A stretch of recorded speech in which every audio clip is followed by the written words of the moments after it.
അപ്പോൾ ഇന്നൊരു cooking video ആണ്. അക്കുവാണ് ഇന്ന് കുക്ക് ചെയ്യുന്നത്. ഒരു മുട്ടത്തോരനാണ് സ്പെഷ്യലായിട്ടുള്ള. ആദ്യമായിട്ട് ഒരു ചീനിച്ചട്ടി കുറച്ച് എണ്ണ ഒഴിക്കണം. എണ്ണ ഒന്ന് ചൂടാവുന്നവരെ വെയിറ്റ് ചെയ്യുക. അത് കഴിഞ്ഞിട്ട് മുട്ട 2 പൊട്ടിച്ച് വയ്ക്കുക. മുട്ട ഇപ്പോൾ ഒരാൾക്കാണ് 2 മുട്ട എടുത്തിട്ടുള്ളത്. ആളുകൾ കൂടുന്നതിനനുസരിച്ച് മുട്ടയുടെ അളവും കൂട്ടണേ.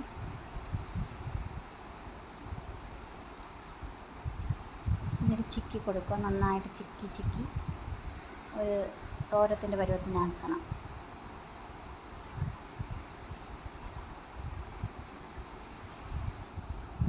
ഇനി ഒരു തോരത്തിൻ്റെ പരുവായിട്ടുണ്ട്. പിന്നെ ഇതിന് വേണ്ട സാധനങ്ങൾ കട്ട് ചെയ്യാം. ആദ്യമായിട്ട് ക്യാപ്സിക്കം കട്ട് ചെയ്തെടുക്കുക.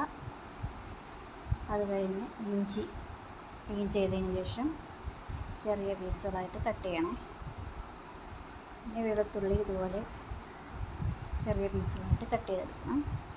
എന്നിട്ട് ഇത് രണ്ടും കൂടി ഒരു മിക്സിയുടെ ജാറിലോട്ട് ആക്കണേ. എന്നിട്ട് മിക്സിയുടെ ജാർ മിക്സി ഓണാക്കിയിട്ട് ഒന്ന് ക്രഷ് ചെയ്തെടുക്കണേ.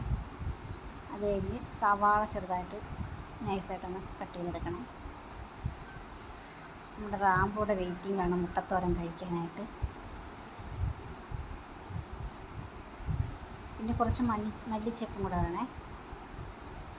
പിന്നെ തക്കാളി വേണമായിരുന്നു. അപ്പം നമുക്ക് തക്കാളി ഇല്ലാത്തതുകൊണ്ട് നമ്മൾ തക്കാളി ഇതിൽ ഇടണില്ല.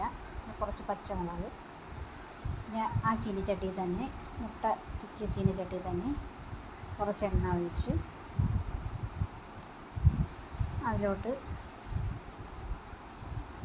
നമ്മൾ ക്രഷ് ചെയ്ത് വെച്ചിട്ടുള്ള ഇഞ്ചി വെളുത്തുള്ളി പേസ്റ്റും അതിലോട്ടൊന്ന് ആഡ് ചെയ്ത് വഴറ്റിയെടുക്കണേ.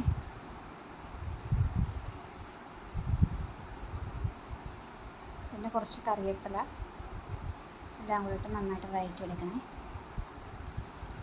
പിന്നെ അതിലോട്ട് നമ്മൾ കട്ട് ചെയ്ത് വെച്ചിട്ടുള്ള ഐറ്റംസ് എല്ലാം കൂടെ ആഡ് ചെയ്യണേ. അതിനുശേഷം നന്നായിട്ടൊന്ന് വഴറ്റി എടുക്കണം.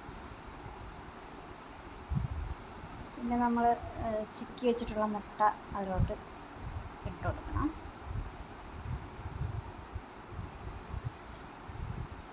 അത് നന്നായിട്ട് വഴറ്റി ഒരു നല്ല വഴണ്ട് വരുമ്പോഴത്തേന് കുറച്ച് ഉപ്പ് ആഡ് ചെയ്തില്ലേ, കുറച്ച് ഉപ്പും കൂടെ നമുക്ക് ആഡ് ചെയ്ത് കൊടുക്കാം. നന്നായിട്ട് വഴറ്റിയിടണം. അതിലോട്ട് കുറച്ച് മഞ്ഞൾപ്പൊടി, കുറച്ച് കുരുമുളക് പൊടി, കുറച്ച് മുളക് പൊടി, പിന്നെ കുറച്ച് ഗരം മസാല ഇതെല്ലാം കൂടെ ഇട്ട് നന്നായിട്ടൊന്ന് ചിക്കി ഫ്രൈ ചെയ്തെടുക്കണേ.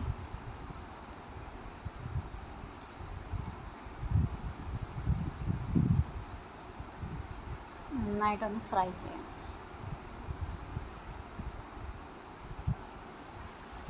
നമ്മൾ മുട്ടത്തോര ഏകദേശം റെഡി ആയിട്ടുണ്ട്. നല്ല മണമൊക്കെ ഉണ്ട്. ഇതൊരു സർവിങ് പ്ലേറ്റിലോട്ട് മാറ്റണേ. നമ്മൾ ആദ്യമായിട്ട് നമ്മുടെ അച്ഛനാണ് ടേസ്റ്റ് ചെയ്യാൻ കൊടുക്കുന്നത്. അച്ഛൻ കഴിച്ചിട്ട് നല്ല അഭിപ്രായം പറഞ്ഞിട്ടുണ്ട്. അപ്പോൾ ഞാനും ഒന്ന് ടേസ്റ്റ് ചെയ്ത് പിന്നെ നമ്മുടെ റാംബോയ്ക്ക് കൊടുത്തിട്ടുണ്ട്.